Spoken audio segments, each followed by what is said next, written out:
How's everyone doing? Today I have a Blu-ray collection update with 6 pickups and 1 DVD actually.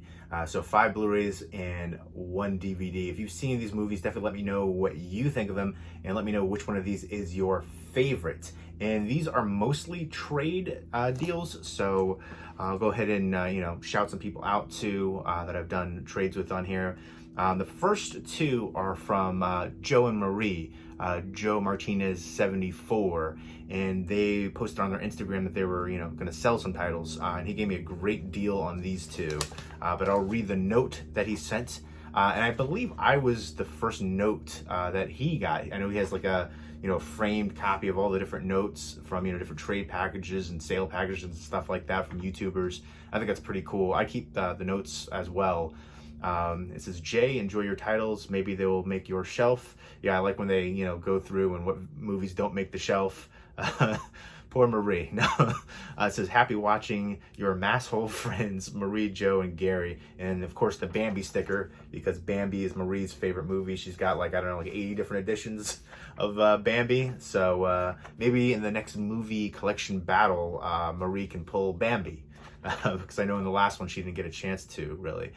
So very cool. Thank you for the note and thank you for the deal. The first one was Fantasy Island from Blumhouse. I recently watched the movie The Unholy, and before that movie started up, there was the trailers. I like to watch the trailers, and they showed some other different Sony titles and Blumhouse titles, and they showed the trailer for Fantasy Island. And the trailer didn't look that bad, and I know it's gotten a lot of hate. But I do like Michael Pena, Maggie Q, and this is directed by Jeff Wadlow, who did Cry Wolf. He also did Kick-Ass 2, and I know he's going to be working on a few episodes of Are You Afraid of the Dark, the new series. I think he directed a few of those episodes, but I don't know, the trailer looked interesting to me. I wanted to give it a fair chance. I know I've just heard pretty much all hate for this movie, take on the old TV show Fantasy Island with Tattoo, the plane, boss, the plane. And basically, there's this remote tropical resort, and this group of people go there, and they have their, fantasies come to fruition, but something dark and sinister is underlying. So they have to fight to survive. So I don't know. I want to give it a fair chance. The trailer intrigued me. I like some people involved with it, so I'm gonna give it a fair shot. And this has the unrated and theatrical version. I guess go for the unrated, but. Very happy to check that one out, give it a chance, and hopefully it will make the shelf. Next up is Proposition, which is an Australian Western. I don't know if the term, their spaghetti Western, is the term Kangaroo Western a thing? Because I feel like that would be kind of a cool fitting term. If it's not, I just coined it. If it is, then, similar thought wave right there. But this is directed by John Hillcoat, who directed Lawless and then The Road. The Road is one of my all-time favorite post-apocalyptic movies. But this one has Guy Pearce, Ray Winstone, Danny Huston, John Hurt, Emily Watson. Guy Pearce, I think, is actually a very underrated actor, very talented actor. But this one right here is, set in the, I want to say the 1800s, and, in the outback, kind of a unforgiving, harsh landscape. And the lawman says to the one guy that, your younger brother's going to hang unless you capture and kill your older brother, who's, a crazy killer. So there's a lot of moral dilemma going on here. But modern Western from John Hillcoat. I remember seeing, I don't think I saw the full thing in this, but I remember seeing the majority of it a while back, and I remember enjoying it. I've always been intrigued by Australia, the outback. Just a lot of thing, I guess in the history, it was essentially a penal colony for Britain. But I don't know, just the history of it, and just the vast openness and all the the landscape, and just the harsh. I feel like you have to be strong to survive. Well, maybe not so much now, but back in the day, you absolutely had to be. But yeah, bloody, crazy, raw, riveting from what I can remember. Looking forward to revisiting it, and I really like John Hillcoat, so looking forward to seeing what he does in the future as well. Next up, my friend Stephen Bloodworth on here, he sent me a note as well, which I will go ahead and read. It says, "Hey Jay, I told you I would make it happen. Inside this package is the DVD of Crazy Murder. Get ready to be repulsed, disturbed, and laugh your effing A off." your butt. Take care and stay scared, Stephen Bloodworth. Stephen Bloodworth, if you haven't checked out his channel, he does a lot of independent, extreme horror reviews and stuff like that. Does a great job. One of my favorite videos is him talking about working at Brain Damage Films, which is an independent distributor of like low budget horror and stuff like that. I really enjoyed hearing that experience, and I think he does a great job. Really nice. And Joe and Marie, if you haven't checked out their channel, they do collection updates and stuff like that. They're just so nice, and I'm so glad. I remember for years I was telling Joe to make videos, because he's got an amazing collection, and they're both so nice, Joe and Marie. Some of my favorite people on here, and I definitely consider them to be friends as well. Again, it's so many cool opportunities making videos on here. I've gotten review copies. I've gotten advanced screeners, and to interview directors and actors, and gone to conventions as press. All that kind of stuff is awesome. But to find out about new films, but to make new friends on here, and share your passion for collecting and movies, that's like the most important thing. And I've met so many cool, awesome people on here that have become like real friends. But yeah, Joe and Marie are awesome. Definitely check out their channel if you haven't already. And Stephen Bloodworth, awesome as well. But Crazy Murder is a DVD that my friend who I went to elementary school and high school with, it stars in. He's the lead character. He is this like homeless, crazy guy who basically all throughout the movie smears poop all over himself, and then kills people, just roaming around the street saying crazy things. And I saw this shot right here, which looks super graphic. I will say it's like the only real graphic kill in the movie.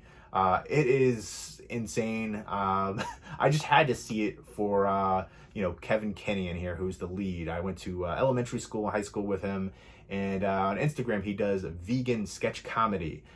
His Instagram channel is GD Vegan SOB, so check them out. It's him and his friend Kirsten. And it's not too preachy or anything like that, but it's all about vegan and sketch comedy and stuff like that. They have some really funny ones. The going to Home Goods to buy some lamps, that skit is so hilarious. It's just in my head all the time. I love that one. But he's done some like inner vegan monologue stuff. I thought that whole series was awesome. So if you're into vegan sketch comedy, definitely check out their Instagram. Again, GD Vegan SOB. But yeah, Kevin Kenny is a homeless man just covered in poop and killing people in this one. And I'm going to talk about this more in depth because I just think it's interesting. I know him, and to see him in this role is wild. But I have so many questions about this movie. I want to know what they used for the poop. It looked like Dinty Moore, like stew. Like it was in his pants. It was all over him. It was smeared. Like it's the filming process for this. Also, it seemed like a lot of rogue shots and just they're filming in New York City. Obviously, some of the shots were real people in there, just walking by. And I thought that was actually pretty cool. My favorite part in the whole movie is when, he kills somebody, he stuffs them in a black garbage bag and puts them in a shopping cart, grocery cart, and just, walks around New York City, and it's like leaking blood, and people are just walking by him. Not part of the film, just, regular everyday people, and like it's nothing in the streets of New York City. That's, I was just like, come on. If you didn't see, come on. You see the blood pouring out, come on. And then what he looked like, covered in poop and stuff. And it's New York City, it's like, it's every day, but this is definitely not going to be a movie for everybody. It is, it's low budget, independent. It's crazy. But what a performance from Kevin Kenny in this one. And I'm gonna ask him about this movie and about the filming process, because I do have a lot of questions about this one, and I'm gonna do a full review for it because I think it deserves it. It is just insane. I had a time with this one for sure. Thank you so much, Stephen Bloodworth, for sending this over. This is from Brain Damage Films as well. And actually, I was looking for this film for a while, and it was kind of hard to find. So I super appreciate that, hooking me up, Stephen Bloodworth. Again, really nice guy. Does extreme horror review, independent, all kinds of stuff, like shockumentary stuff too. Really nice guy. And again, super awesome to hook me up with that. I really appreciate it. Next up, I did a trade package with somebody that I've done trades with and sold to in the past on a Facebook group on there, and Warlock is the name on there. But yeah, I sent him some stuff and he sent me some stuff, and I'll go ahead and show you. He sent me 2 Kino Lorber titles, and this one I was really excited for, Nightmare Beach. The kills are kind of cheesy and weak in here, but I love everything else about it. It's stylistic. The girls are hot. It's supposedly it was directed by Umberto Lenzi, and he didn't want to be a part of it. He had an argument with the producer, and he thought it was too close to one of his other films, concept-wise. And then he stayed on as kind of advisory director and kind of uncredited. So Harry Kirkpatrick is credited as the director, but for a long time people didn't think Harry Kirkpatrick was a real person. Like, they thought it was a pseudonym for Umberto Lenzi. But Umberto Lenzi said no, he's a real person, and he's just kind of co-director, was just uncredited, helping him out, advisory, and it's his film, Harry Kirkpatrick's film. That's what he says. So this is a brand new 4K master. Umberto Lenzi directed 7 Bloodstained Orchids, Spasma, Eyeball, Cannibal Ferox, Paranoia. So this one stars John Saxon, Michael Parks. John Saxon's been so many great horror movies over the years. And Michael Parks has been around for a long time. I really loved him in Red State, though, from Kevin Smith. That was such a great film. I want to see more, films like that from Kevin Smith. Tusk was insane, but I love that one, kind of cinema absurd. But this one basically is, there is like a beach resort town in Florida, and a bunch of tourists and stuff are being killed by this killer in a motorcycle, helmet and outfit right there. And this one to me is a really good slasher film. It definitely has a feeling to like some of like a Italian horror movie, so that definitely seeps through for sure from Umberto Lenzi. And again, great score from Goblins, Claudio Simonetti on here, who worked on Suspiria, Dawn of the Dead.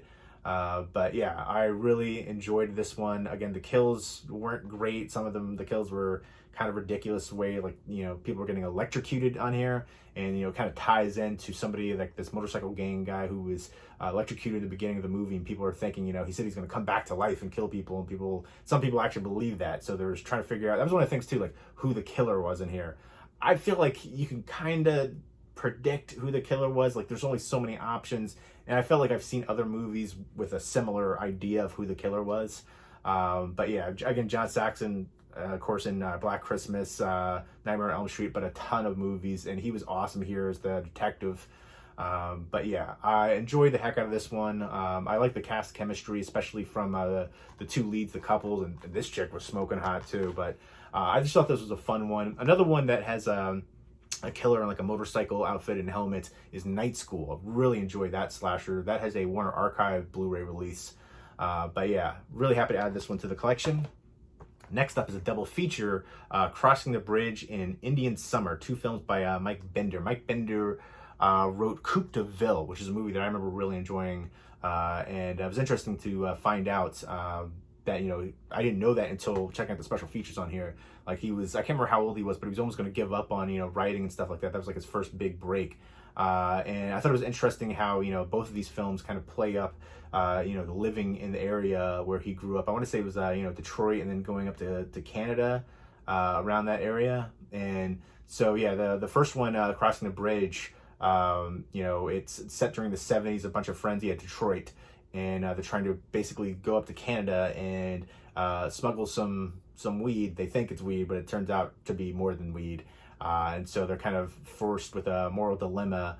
And you've got Stephen Baldwin, Josh Charles, and Jason Gedrick in here as the 3 leads right there. And yeah, I thought that was really interesting. I like the cast a lot. I like the cast chemistry, and I thought that was a really good one. Indian Summer I really enjoyed as well. I love the cast here. Alan Arkin, Diane Lane, Bill Paxton, Elizabeth Perkins, Matt Craven, Kevin Pollak, Vincent Spano, Kimberly Williams, Julie Warner. Really good cast here.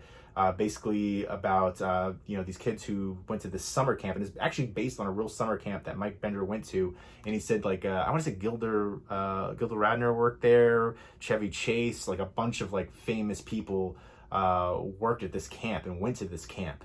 And it was a real camp, so I thought that was really cool.